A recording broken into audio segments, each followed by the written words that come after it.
किसी ने बड़े कमाल की बात कही है कि आपका कद चाहे जितना लंबा हो, आप आने वाले कल को कभी देख नहीं सकते। नमस्ते दोस्तों, मैं हूं आरजे कार्तिक। एक छोटी सी कहानी सुनाता हूं।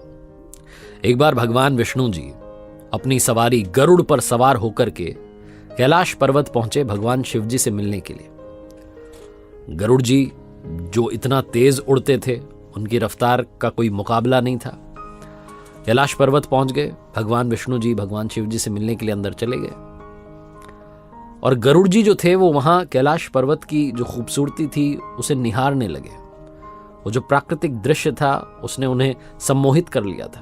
वो देख रहे थे कि कितनी सुंदर जगह पर भगवान शंकर जी रहते हैं। तभी उनकी नजर एक छोटी सी चिड़िया पर पड़ी, रंग बिरंगी चिड़िया, छोटी सी प्यारी सी।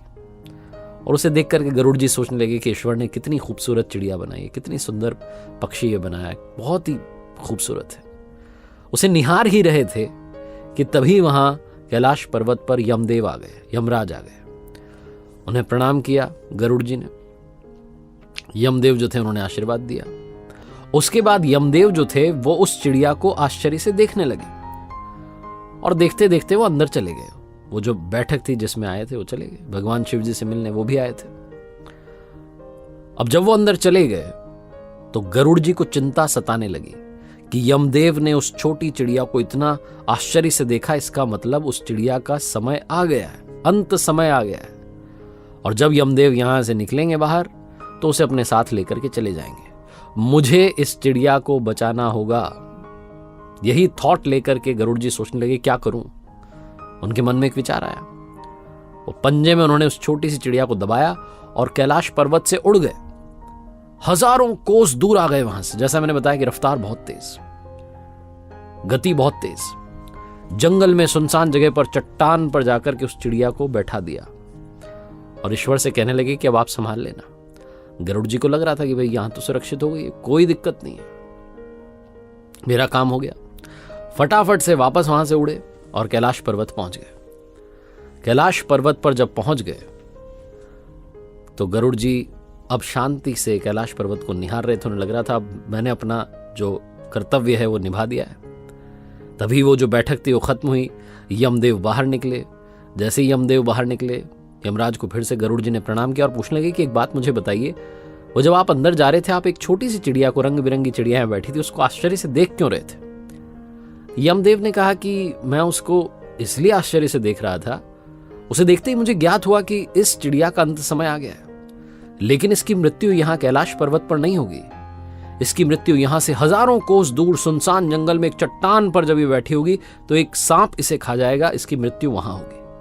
मैं जब अंदर जा रहा था तो ये सोच रहा था कि ये चिड़िया यहां से हजारों कोस दूर कैसे पहुंच जाएगी इतने से कम समय में। इसका समय तो आ चुका है और अब ये चिड़िया नहीं दिख रही है, इसका मतलब गरुड़, उस चिड़िया की निश्चित ही मृत्यु हो चुकी होगी। ऐसा बोलकर के यमराज वहां से चले गए और गरुड़ जी सोचने लगे कि मैंने क्या कर दिया। मैं खुद उस चिड़िया को वहां जंगल में छोड़ आया जहां अब तक सांप उसे खा चुका होगा, उसकी मृत्यु हो चुकी होगी। ये कहानी बस ये समझाती है और सिखाती है कि मृत्यु को कोई टाल नहीं सकता। अगले पल का किसी को पता नहीं है।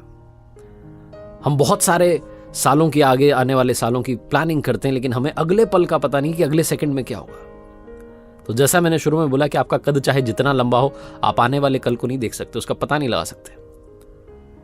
कहने का मतलब सिर्फ यह है कि आज में जीना शुरू कीजिए। जो है आज में है, इसी लम्हे में।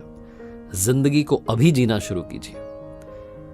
अच्छे अच्छे लम्हों को अपनी जिंदगी में लाना शुरू कीजिए। अच्छा काम करना शुरू कीजिए ताकि आने वाला कल भी शायद अच्छा ही रहे।